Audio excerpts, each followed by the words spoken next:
Do you want your business to grow faster? Are you open to new and out-of-the-box ways to drive revenues and increase value?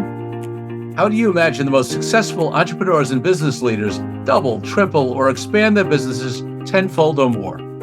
This is a weekly podcast featuring conversations with business owners, executives, and leaders as we reveal behind-the-scenes details that give you, our listeners, the confidence to pursue your own deal-driven growth. On the show, we discuss a huge variety of deals, everything from large, complex mergers and acquisitions, capital raising, joint ventures, strategic alliances, real estate, affiliate and sponsorship deals, and more, including smaller deals that you can do without significant capital. My name is Corey Kupfer, and I've been supporting deal-driven growth for businesses for over 35 years as a successful entrepreneur, professional negotiator, and attorney. My goal is to help you strategize, plan for, find, and complete deals that will help your company grow faster. Welcome to the DealQuest podcast. Let's get started. Ryan Tansom played a pivotal role in reviving his company's $21 million business and facilitating its 8-figure sale to a competitor in 2014. He leveraged his experiences to found Arkona and creating the Intentional Growth Network framework to help entrepreneurs view and run their businesses as financial assets via educational training and fractional CFO services. He is on a mission to help entrepreneurs enjoy work, create wealth, and make an impact. All of those things. I love the impact part. Ryan has personally guided over 400 entrepreneurs through the Intentional Growth Academy and has been involved in numerous transactions. He is a sought-after speaker at industry conferences and CEO masterminds, including Vistage Worldwide and Entrepreneurs Organization. Additionally, Ryan hosts a popular Intentional Growth podcast with over 380 episodes, 520K downloads, and featuring well-known guests like Gino Wickman, ITR Economics, John Warlow, and the editors of Inc. magazine and HBR. Welcome to the podcast. What's up, Corey? How are you, man? I'll tell you, man, it's great. We had a fun pre-call, getting to know each other, and you're another podcaster, and obviously this 8-figure exit experience and how you help people do deals now is going to be a lot of fun to talk about. But before we get to all of that, I want to take you back to when you were a little kid growing up, maybe 10, 12 years old. What did you want to be? Because my guess is it's probably not providing coaching, mentoring, outsourced CFO services and selling businesses at that age, but you tell me.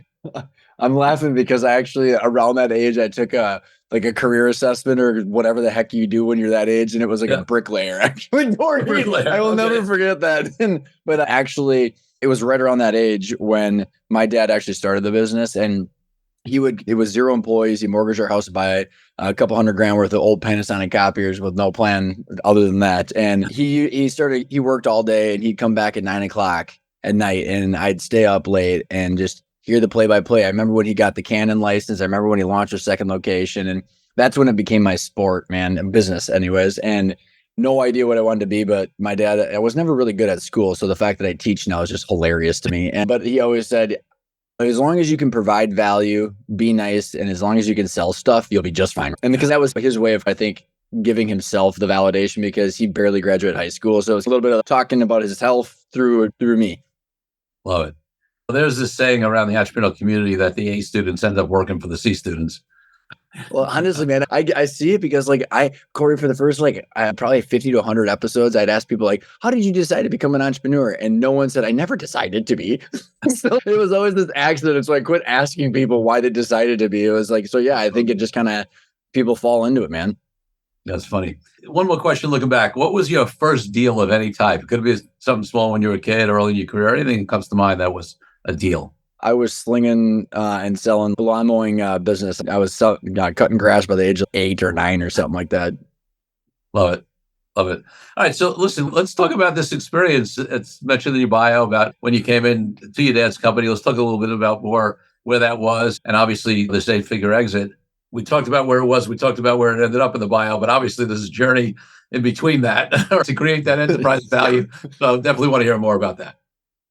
What part do you want to dive into? Because I'll give you the kind of the container around it, Corey, and we can pull whatever string you want. Yeah, I'd love the personal story of what got you involved. And then in terms of its growth, was there an intention to create enterprise value and sell it? Is it just what happened? What was that journey? Before we get into deal aspects, just this, what's the journey? What's the story? Yeah, you tell me to stop or slow down, but because I do it quite a bit, and so sometimes people that's a lot. But it all. So I watched my dad at the 9 o'clock at night. I watched him scale the company. He was a hustler, man. He was the typical copier salesperson, like just 400 phone calls, 15 appointments, 8 net news, 5 proposals, 3 closes, 50 grand in revenue, and it worked. And I watched him do that. I you name the job, Corey. I did it. You know, moving the buildings when he was moving to taking out the trash, doing meter reads before they actually plugged into the internet, and calling people to get, hey, by the way, Corey, what's the page count? And like, wait a second, I have to go do something that's inconvenient so you can bill me. Hang up. And so I was 16 doing that. Started drowning in my suit selling copiers when I was 19, and so did a bunch of interns throughout college. Swore on my absolute living grave I'd never go work for him but he went through this whole personal journey where he was distant from the company while I was in college, divorced with my mom, a bunch of other stuff. And what happened was when I graduated college in 09, and everybody knows what happened then. And I was the only one of my friends that had any job offers because I was a salesperson. I had 15 job offers. I'm like, yeah, I'm willing to work for $1,000 a month. Everybody's like, sure, come work for us. My dad's GM convinced me because I was like, I don't want to sell copiers. They're not fun. They're not technology. They were still blinded. Like you could duplicate your way into productivity. But so I got convinced to go join in 09. What happened was because my dad had been distant, there was so much cash flow, Corey, in that business on the 20 million in revenue ish. When I started 21 million, 8 million is equipment. And then 12 million was services, really high profit margin on services. Like the whole thing got inversed with the equipment. So we were essentially giving shit away to then get the service contracts. But we're sitting in the bank in the CPA meeting. So I'm in the bullpen. I got to outsell everybody because everybody thinks I'm going to be an entitled person, that the second generation, that kid. And so I crush it. I absolutely crush it. And again, I can say that because in sales, there was no subjectivity. It was very objective. You either do or don't sell something. Yes. But we're sitting in the bank meeting, the CPA meeting. My dad pulls me into everything, all the meetings, which I really enjoyed. But like I'm pulling him into deals. So he's getting reinvigorated back in the business. But we're sitting there in December, right around this time in 2009. We found out we lost $940,000 on 21 million in revenue. Wow. And given the fact that my dad was a copier sales guy with not a financial background or even a college background, when he scaled so fast, Corey, he actually funded the company for 12 years by financing receivables. And I could go on to I could go on to this for 2 days. Yeah. But we had no line of credit. So we had to turn the business around for 6 years without a line of credit. So we ended up selling 2 branches for cash. I built out the managed IT service offering, the software automation side, and then we rebranded so we could be a B2B tech player. So we got to this point where it was really healthy of a business, just incorrectly capitalized. I was running the company, the operations. He was still doing with like the bank and the CPA. And then we could never get alignment on because he's like, I want more money. I want my distributions. I don't want to talk about copiers anymore. And so like we went through a year and a half of him wanting to sell, and the whiplash for the executive me. You can't steer a ship if you don't know where you want to go. Are we selling, not selling? You taking distributions, not. Long story short, after a year and a half of talking to every CPA banker in Vistage, no one sat us down and said, Ryan, Corey, what do you guys want? How do we get the business as a vehicle to get you there? And to your question of, we were solving for annual cash flow, Corey. So like the K1, how much in cash through salary, perks, and distributions can we suck out of this company instead of, hey, if we invest over here, this is the return. Got it. Long story short, pin up 3 local competitors, sold it to the highest purchase price, and had to fire 60 out of my 90 employees, pay 53% in taxes, pay off a couple $1 million in debt. And then 10 years ago, I was like, what the heck was that? So that is how and why I'm here. Wow. Yeah. Listen, most entrepreneurs are running their businesses that way, right? They're trying to minimize taxes. They're trying to maximize distributions. They don't realize the impact. And listen, it's fine if it's a conscious choice, right? That you're going to run it that way, and it's fine. Not everybody's got to scale and build enterprise value. I actually think sometimes there's pressure to do that in ways that cause bad incentives. But it's the fact that so many entrepreneurs, like, it's not even, they're not even making a choice from options, right? They don't even know, oh, wait a second, if I did this differently, it's like the Matrix. I could build enterprise value. Corey, like the way I describe it, it's like when you see the Matrix, it's like you're finally unplugged. And like when I say when you're plugged in, it's you're solving for revenue, optimizing for gross profit, whatever the margins are, and just hoping that there's going to be cash in the checking account when you need to hit payroll. Yes. and when you want your distributions, but there's no like unified plan, which is why everybody's solving for the cash flow and the tax. Not because like, how would you expect anybody to make a conscious choice? We can go through all the things that I did to help turn it around, but we spent 300 and some thousand bucks on a new ERP system. Yep. And to think about this, like the mindset of growing equity value long-term versus solving for cash. Now think about this. I always joke around, like, can you imagine the enterprise sales rep of, hey, Ryan and Corey, it's $300,000 to build this ERP system, and you're going to lose half your admin department because they're going to hate it so much. You're not going to have any visibility into your clients for 18 months. And it'll take twice as long, twice as expensive. And all the while, it's going to cost you 300 grand. And you're like, wait a second, how about I just keep the 300 grand and we don't do that? Versus now flip the equation and say, hey, Ryan and Corey, if you invest 300 grand, it's an add back. So it's a use of cash, but we're looking at normalized EBITDA as one of the two numbers that we value companies on, not net income. We're not valuing a company based on net income. So that's for the taxes. So it's an add back on EBITDA, and it's going to grow your multiple, which is the second number. Then it's I'm absolutely convinced, Corey, that entrepreneurs are willing to do hard work if they can see the outcome of that. But if you can't see the outcome, why the hell would you do it? That's right. That's 100%. So listen, we have listeners on this podcast who are super sophisticated on deals, and we have some newer folks who are learning about deals. So when we talk about talk to us a little bit about normalized EBITDA and what that means in the context of a deal. So I'll talk about from our experience, reduce net income so you don't pay taxes. And then most of the time it's the horrible gift of around this time of the holidays for, hey, by the way, you owe 400 grand with no cash in the bank. And so instead of net income, what I always say when I'm doing my keynotes or my workshops is if we pulled out everybody's net income, you know what that tells me about the business? Nothing. Because it's what happens, Corey, over the last decade. I am absolutely convinced that business owners and entrepreneurs can tell an amazing story of where have they been, where are they, and where they want to go. Net income can't reflect the story. So then what we say, okay, if we have two numbers that value a company, normalized EBITDA, which is so I'll break this down. So it's a proxy for annual cash flow. So we have one number, which is we need to figure out whoever owns this asset, what is the annual cash flow that's coming out of that's available to anybody. And then we're going to take in times that by what everybody calls the multiple, which in the simplest way is the number of years of cash flow, that normalized EBITDA, that a buyer or investor is willing to give based on the risk of that cash flow. So I always like to say, so Corey, if you say to me, Ryan, I'm willing to give, if Intentional Growth is doing $1 million in cash flow, and Corey says, hey, I'm going to give you a 3, Ryan, you're saying, I really believe your story of years 1, 2, and 3, but years 4 or 5, man, I don't get it. But is someone else willing to give me a 4 or 5, they're believing that story, and they're willing to wait 5 years for that cash flow. So that normalized EBITDA has it eliminates all the noise of that ERP system add back, or the boats and cars and cabins my dad had, right, or severances, or all that stuff. So we can get to the clean number. It's 1 or 2 numbers. So let's pay attention to it.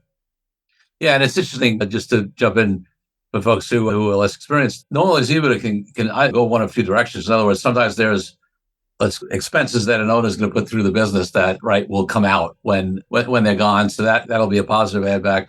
But on the flip side, sometimes a buyer will come in and say, wow, your compliance or your financial systems or your whatever are really weak. And so it's going to cost us more money to run that. So we're going to be putting in an expense factor that's not in your P&L currently, right? Because you're not doing this well enough and we need to do it right. It can cut either way, which is why it's very different than income, especially if you're running the business much more like Ryan was talking about, and many entrepreneurs do, like his father was. Now, obviously, if you're one of those rare companies that is actually running the business in a way that a buyer to build enterprise value and to take into account all these things and not to just save taxes and maximize distributions, I've got this normalization that normally has to happen. 100%. And Corey, I can shoot you a PDF. I've got a cool exercise that I do in all the Vistage workshops of positive, negative, or neutral add back so that we can get to that $1 million. So I'll show you the PDF and you can put that in your show notes. That's great. Yeah, that's great. Well, that's excellent. Yeah, because that's an important point that some people don't understand. All right, so let's go back to the case study of your father's business, your business, because there was the shift there, right? And a lot of companies can't make that shift, right? A lot of companies just don't do that well. And sometimes that provides an opportunity to buy them on the cheap, or they're just not saleable at all. So what are some of the other things that you did to move this from what some people refer to as a lifestyle business? I actually don't love that term for it, because I actually think every business should be a lifestyle business, meaning that even if you want a big scale, it should support your lifestyle.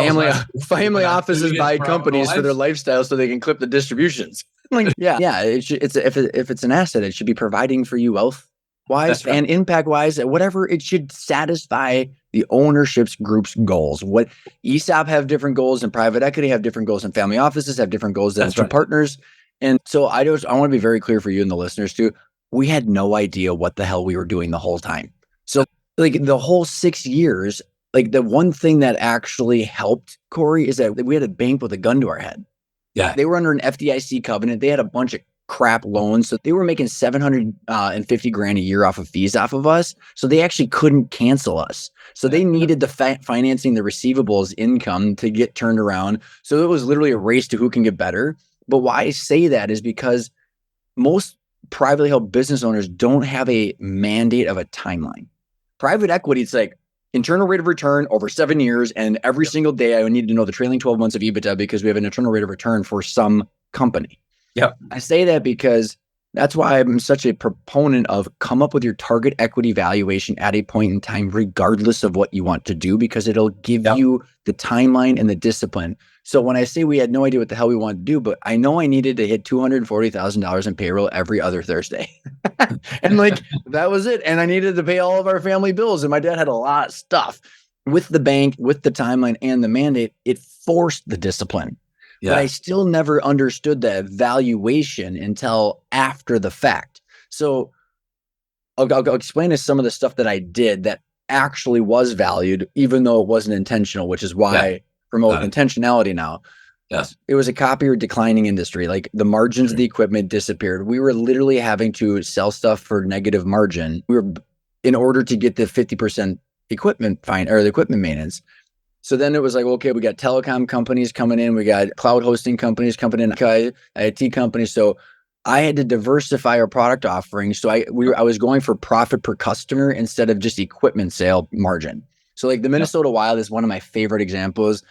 It was like from a creative structure, like we were the full technology provider of the Minnesota Wild. So I bundled in office equipment, staff with their print center, cloud hosting, all their workflow document management services. We co-branded, and we actually had a managed IT help desk system where they had their tier 1 help desk with their people. And then we would be their tier 2, tier 3, bundled it in on a multi-million-dollar contract, financed the CapEx, wrapped it in on a 48-month equipment lease or equipment financing, where every single of their 330 employees, we knew Corey works for the Minnesota Wild, it's another $300 a month, and we added to the lease. So it took the buyer a couple meetings with 10 people to understand how that contract was built.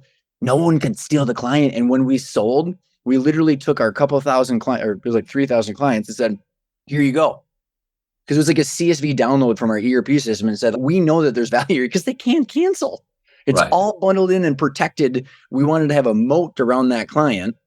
And we didn't want a telecom company to take it. So there was all that stuff that made sense. And then we had to build the operations to get there while the gun to our head from the bank was there. So there was like this, and I think this is why I go back to the innate nature of entrepreneurs. People know what their clients want generally. And then it's how do you organize those products or services around that client to make it sustainable, predictable, and transferable cash flow into the future to increase that normalized EBITDA and de-risk it, and therefore increase that multiple. Yeah, and that's it. So I want you to say that last statement again, more slowly, and break it down, because that was gold right there. Right. By the way, I want to make sure people caught that. I had one of my buddies. He goes, "Your podcast is the only one I don't have to listen to on 1.5."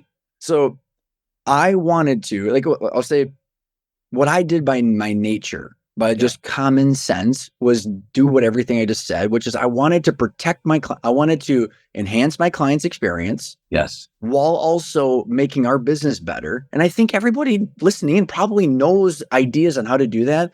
But what actually is also the benefit is by protecting that and building that that experience.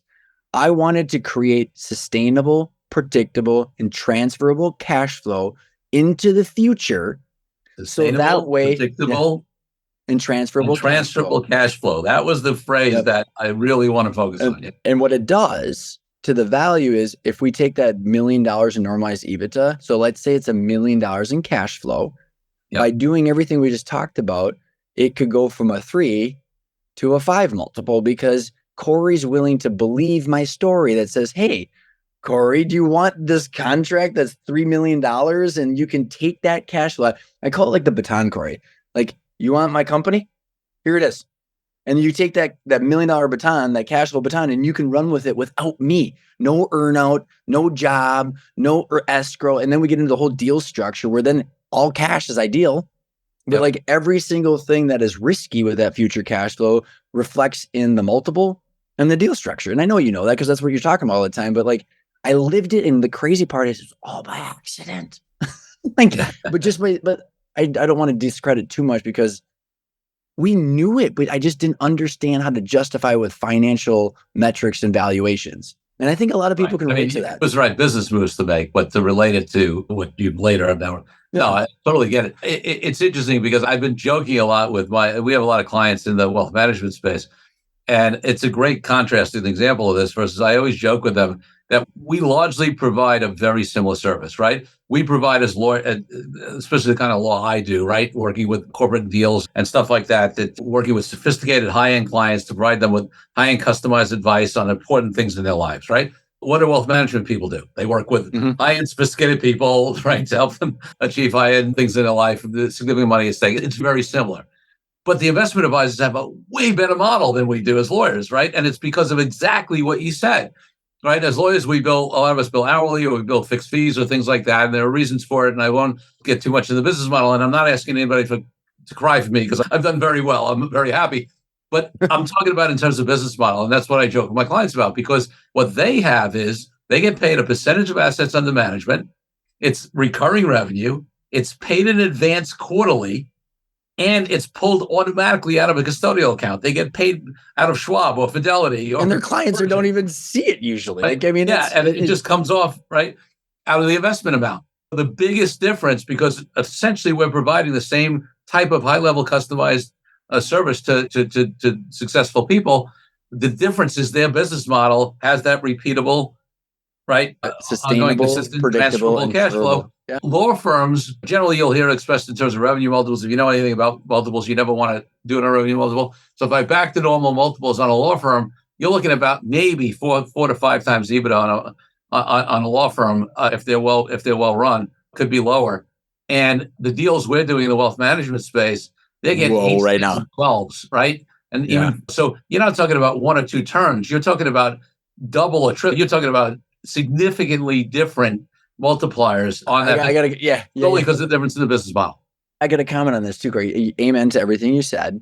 And I'm seeing the same thing, because I got a couple of buddies in wealth management that own some firms, and I'm seeing the teens right now. But I think what's interesting, so as all these kind of light bulbs have gone off over the last decade since I went through that, I was at this M&A conference in Chicago. It's where I met a bunch of people from, oh my gosh, what the heck was the association? M&A Alliance. You probably know a bunch of these people. Anyways, doesn't matter. I was sitting in this, there was like probably 400 people in this conference, and I'm sitting in this private equity breakout. Corey, and this got 6, 7, maybe even longer than that. Anyways, I'm watching these 5 private equity people sit on the stage, and they're talking about asset classes, and they're talking about services, healthcare, energy, manufacturing, SaaS, e-commerce. And I'm sitting there going, well, they're like playing a 4-dimensional chess game while I was playing checkers, because they're sitting there talking about my business that I worked my entire life at for 80 hours a week, like an asset class, while they're sitting there going, we're going to just deploy money over here, and they didn't do all that hard work I just described. And I'm like, who gets it? And but why I brought this up based on your comment is I like to, in my workshops, I always like to say to people, like, put our investor hat on. If Corey and I have $1 million to invest, and this is why I do the build up to get people to understand weighted average cost of capital, because if you and I have $1 million, If we put it into a CPA firm, all those people have to stay there and there's no contracts. Or we could put it in a SaaS company where it's reoccurring. Like everybody, I think, gets this in their soul, but like we get it blinded because it's our professional identity. But as an investor, should we put it here? Should we put it there? Should we put it there? Because we want more than $1 million. And what kind of risk are we willing to take? And then you can stick back and say, what industry and business model? And that's why when I interviewed Craig from the Pepperdine Capital Markets study on my podcast, we break down, like he's got that study that they do once a year where they break down industries and sizes and the multiples because it has to do with risk. Love it. Let's take a break from the show for a minute so I can tell you about an incredible resource my team and I have put together for you. Secrets of Deal-Driven Growth, Creative Ways to Grow Your Business Even in Challenging Times, is a powerful ebook that helps you take DealQuest podcast episodes and apply them to your own life and business. This is the ideal tool for anyone looking for creative ways to grow as deal makers, and you can get yours now. It's as easy as heading to coreycupford.com/workbook and downloading your copy. While you're there, you can also consider joining our dynamic deal-driven community of founders, experts, small business owners, and entrepreneurs. Now back to the show. So let's talk about, you've alluded to some of the principles, and we know some of them come out of that experience of your dad's business and selling it and what you learned there. So tell us a little bit more specifically about what the Intentional Growth Academy is and the work you do there and how that works and who are the clients.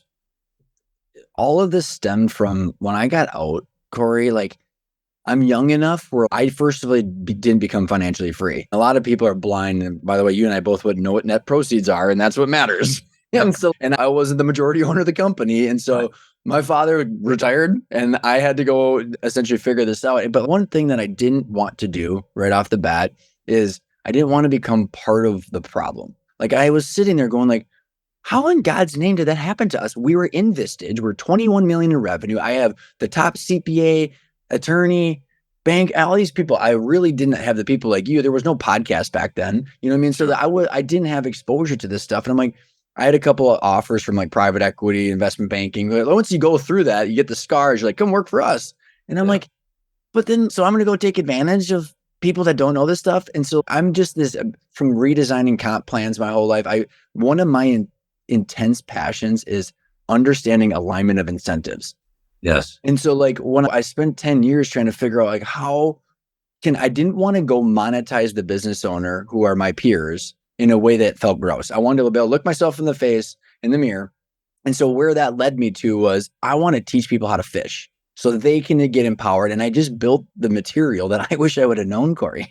And so it started off as me synthesizing a bunch of material. And then I landed on these 5 principles, and I call it a framework. And these 5 principles and the content are in this online academy or in a boot camp. And I call it a framework because as a business owner, I didn't want to be told what to do. I wanted to have a question to say, okay, Corey, should I hire a president for $250,000 or should I buy that company? Should I take a distribution, buy that building? And I want to know what it means to me. And I don't want you to tell me, but I want you to help me go from the legal perspective. What does this mean for the deal structure? But I want to take that power back.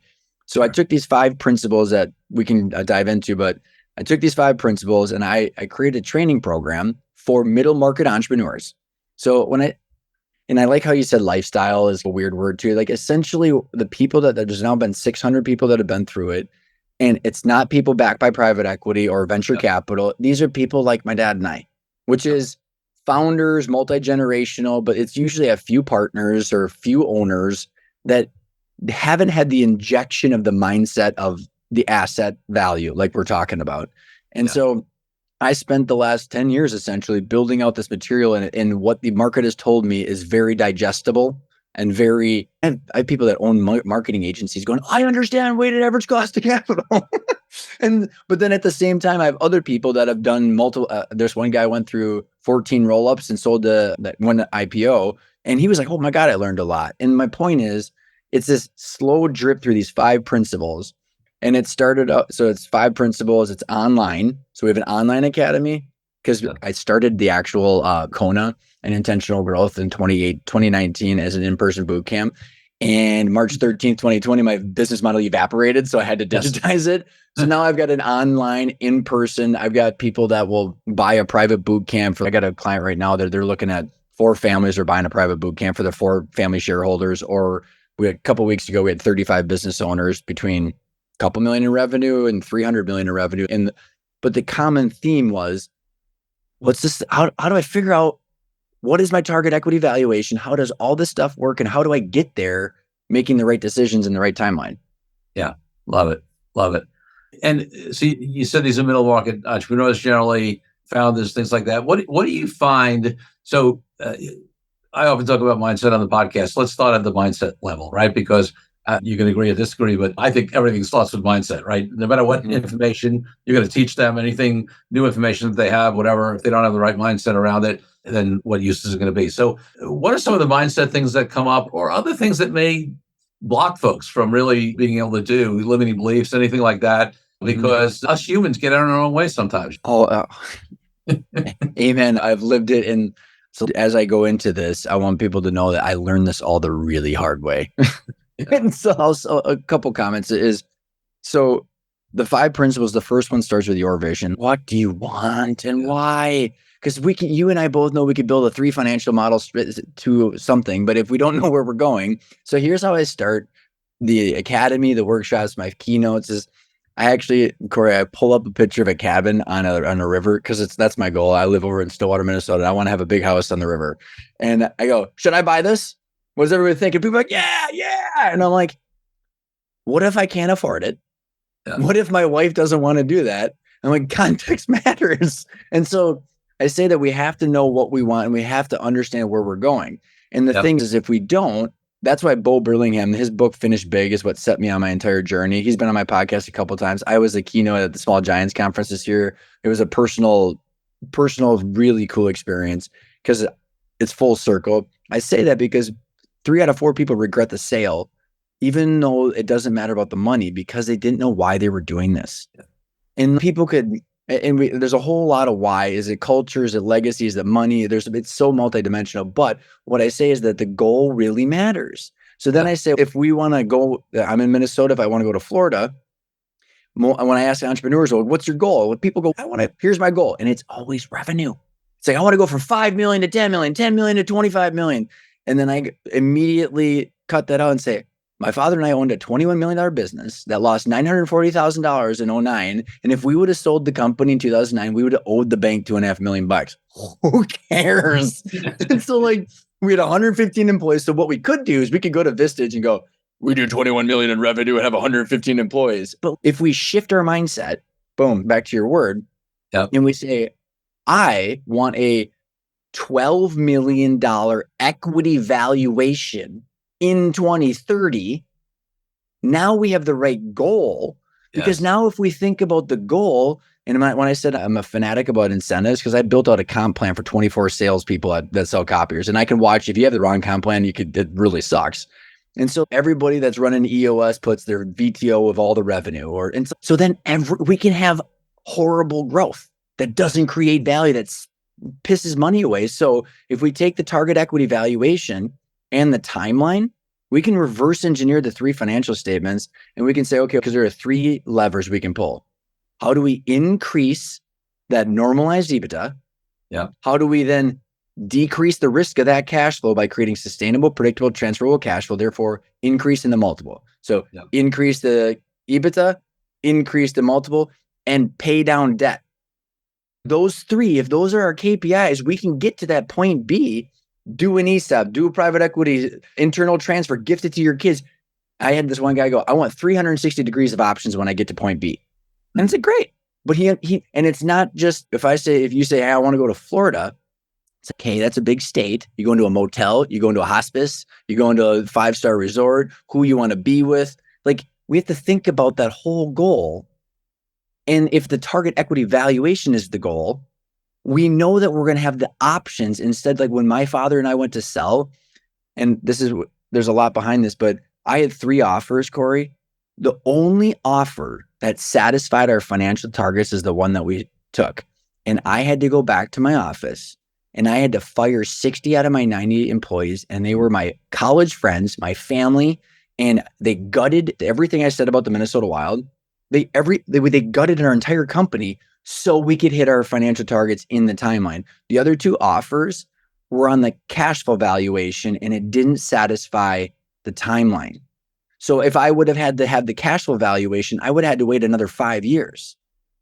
And now we were trapped. I didn't know any of this stuff, but so long story, long way of saying target equity valuation at a point in time. So that way it's based on the cash flow valuation. And then you have all the options in the world to do whatever you want. Love it. All right. Let's run through quickly the other 4 principles. So the first one is your vision. What do you want out in that? There's a key component of this one is separate your job, your W-2 paycheck. Do you get an actual paycheck from your ownership role? You have to separate those two because people say I want out and they don't even know if they want out of their asset or their job. So your vision, what do you want from your job, your culture, everything. The second one is your financial targets. So what is your target equity valuation and the desired distributions on the way there? So if you want distributions on the way to that target equity valuation, let's think about it because then we can't reinvest in the company. So your vision, financial targets. Third one is your exit options. And there's 5 of them that we cover, but it's internal transfers, ESOPs, acquisition entrepreneurs, private equity, and strategics. Every one of those, the different deal structure, I know you talk about those a lot, will impact your legacy, your role. It'll impact first 2 principles. So then once those first 3, my definition of intentional growth is purposeful action towards a very clearly identified outcome. So those first 3 clarify that identified outcome. So then principle 4 is grow value. Now with that goal in mind, let's invest in the areas in the business that de-risk the cash flow so we get a return on our money. And then principle number 5 is hire the right team of advisors, like everybody listening in. And you, Corey, and the wealth managers, I make a joke at the keynotes. I say, you know what most entrepreneurs do? And this guy included, I'm pointing to myself. I would bring in our advisors and I'd be like, most entrepreneurs do. It's like hiring a travel agent and refusing to tell them where you want to go and getting pissed that they don't understand. So if you flip that and say, okay, here's where I want to go. Think if I said to you, I want to go from $1 million in normalized EBITDA to 2 million over the next 6 years. I want to go from a 5 multiple, so a $5 million valuation, to then a 6 multiple, so a $12 million valuation in the next 6 years. And my goal, my first ideal goal, Corey, would be to do an ESOP. If I can't do that, then I'd like to transfer part of it to my managers and my kids. And then what I can do then is then hire all my team of advisors, say, okay, how about tax plan, estate plan, deal structure, all that stuff can wrap around the goal. Yeah. Because that's wildly different than maximizing purchase price to a strategic buyer that's in your industry. Yeah, no, that's powerful. And it's something that I always joke that I ask some questions that a lot of lawyers don't often ask. When somebody comes to me with a deal, often my question to them is, okay, why are you doing the deal? Now, right? I love it. Now, that's a question that a lot of my colleagues don't ask. I'm not looking to criticize anybody, but it's just most lawyers, you're hired, client says they want to do a deal. They get the paperwork and they start doing their work. Do you have a term sheet yet? What's the deal terms? Let's draft the documents. But I have that kind of strategic consulting relationship with my clients. And so I want to know why. First of all, to tell you the truth, even just to draft and implement the deal, the why is important because it tells me what's important in the negotiation, what I emphasize in drafting, whatever. But even on a deeper level, I want to make sure my clients are doing deals for the right reasons. And even though I do deals every day and I preach deal-driven growth on this podcast, it's not always right to do a deal. And it might be right the time to do a deal, but not that deal. And I'm not talking about the lawyers who are deal killers who slow things down because they don't understand that deals have to have a rhythm. For the wrong reasons, right? So they got to balance opportunity and risk. I'm talking about much more so from the point of view of the client and what's their motivation to do the deal. And some folks still they say similar to what you're talking about. I want to add revenue. Okay, why? You know. And you know what? And I know what I 100% agree with you, Corey. And what I think, and the reason I like what I do is because I want people to understand how freaking lucky they are to find you. Like, what happens is 98% of advisors are just looking to pay the bills.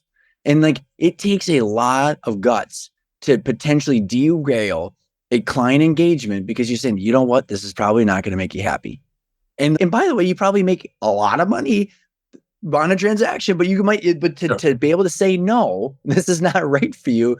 I want people, like, when they're empowered by understanding this, then they can find the right people with you, like you, and then they know why they're working with you. And it just makes everything more fluid. It's the amount of stuff that they call it the deal train, right? It leaves the station and everybody's looking at the pocketbooks. And Yep. like it takes a lot of momentum, or it takes a lot of, I don't even know what you want to call it, to stop that inertia. And for most people, I have 380 podcasts where people have been on the podcast where they're like, I'm worth 100 million net or a billion or whatever. And they're miserable because they're Charles Schwab ETF portfolio that is colorful and no one needs them anymore. Right. And they have no purpose and no identity afterwards. And it's like, after the 5 or 10 million bucks, what are you actually solving for? And people haven't usually thought about it. Yeah, no, it's so powerful. And we've had some folks on the show in the past talking about even folks, and you alluded to it earlier, who sell their business. And if they don't have a vision, a goal, a purpose of what's going to happen after that, usually they'll regret it. And then they'll dabble around maybe investing in other people's businesses. That will be very satisfying. And maybe they're not very good at it. So it's really fascinating. Yeah. So I'm a big internal, make sure that everything we do in business, whether it's deals, whether it's starting a business, whether it's growing a business, whether it's hiring the people, whatever, is aligned. Like, why are we? I just see too many entrepreneurs who, there's the old joke, right? That an entrepreneur is somebody who will work 80 hours for themselves to avoid working 40 hours for someone else. And there's some truth in that. Me, including me. Yeah, especially there's some truth, especially in the beginning when you're building whatever. And that does show a mentality, which I do believe in. But at the same time, I think the best entrepreneurs talk about the vision and the goal in mind, even outside the context of deals can help you get there. I'm always looking at, hey, how do I create my ideal life now? And how do my businesses support me to do that? And by the way, we can continue to grow and serve clients and do a great job while doing that. Part of that is systems and teams and building great people and putting in the right, all that stuff. But too many people get lost in, they're not related to how their business growth impacts their life. And a lot of times they'll get to a certain point later on, they're like, why have I worked this way, this crazy? And look what I've given up in my life. And I'm not committed to that in any way. It's the definite, it's actually insane, in my opinion. And again, this all goes back to my childhood. Like, why? I was a horrible student. I got a D in accounting. This was my worst grade in college because I'm like, why does this matter? Because debits and credits, blue book. And I'm like, I need to know the why. And I watched my dad have more material stuff than he could ever use. And he was literally trying to buy a hole in his heart. The good news is, for all the listeners, my dad and I are unbelievably close. He moved 4 minutes down the road from me. He's hanging out with my kids, his grandkids all the time. And it's, why do we have to go through that much crap to figure that out? Yeah. It's so ridiculous. And the cool part is, if you can figure out and measure the value, the intrinsic value of your cash flow valuation while you own it. Private equity firms and ESOPs do it all the time. And what if you're financially free? It's just illiquid.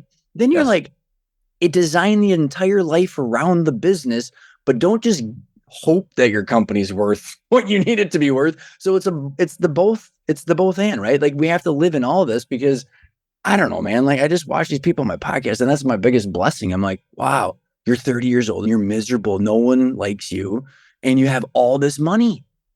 Yeah. What's the point? So true.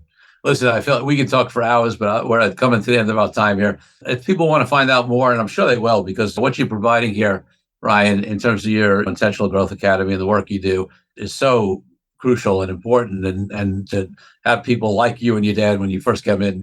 Listen, and you were one of the, when I say lucky ones, I don't want to, even though you didn't know what you were aiming for, you worked hard and you make it was lucky, man. It's even more. There's a lot more to say it. Just was, oh my God, it just showed up, because I know that's not what you're saying. But the point is, there are a lot of people who actually are in your situation and trying to work hard to get out of it without this knowledge, and they don't get there. You got there, right? But sometimes they don't get there. So what you're teaching is absolutely crucial. So where can people find out more about all the various things you have going on? The podcast is on all the podcast players. So Intentional Growth, you can have in the show notes. Arkona.io is where the podcast is. And I'll put a link in so you can put it in the show notes. The Intentional Growth Starter Kit is a great way. It's a free, but what I did is essentially I plucked out the top videos from the curriculum. So what is intentional growth? The first video of each of the 5 principles. And then actually I have a case study where I project out the value of a company using all 3 financial statements in an Excel spreadsheet. So that way there's no hocus pocus. I didn't invent any of this stuff. I just organized in the way that makes sense. So that Intentional Growth Starter Kit and the podcast are the best way to just start. You're not going to figure it all out tomorrow. And I think that's the biggest thing. Like, just understanding. I think you said the word that is one of the most important parts. What's the mindset? What are you trying to solve? And what's the mindset? And the starter kit and the podcast should help people. Love that. Love that. So my final question of the podcast, Ryan, is always about my highest value in life, which is freedom. And for me, that means everything from freedom around the world for people from oppression to why I've been an entrepreneur and haven't had a boss for decades. What does freedom mean to you, and how does it impact your life and business?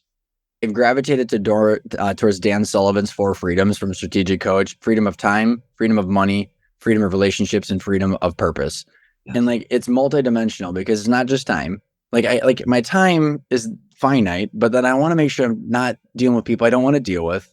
And if I can learn and do the things I want to do because I'm not constrained by it, then I can get to that. You mentioned impact at the very beginning. And I think that's the word people want to get to, but we have to cover some of our bases before we get there. Love it. Love it. Love it. Ryan Tansom, thank you for being such a great guest on the DealQuest podcast. Corey, thanks for having me. I appreciate the questions and I appreciate the enthusiasm. It's a lot of fun. Thank you for joining me on this episode of DealQuest, where we help you understand how deal-driven growth can be your ticket to freedom. I want to invite you to a unique way to tap into the wisdom and experience of the DealQuest community.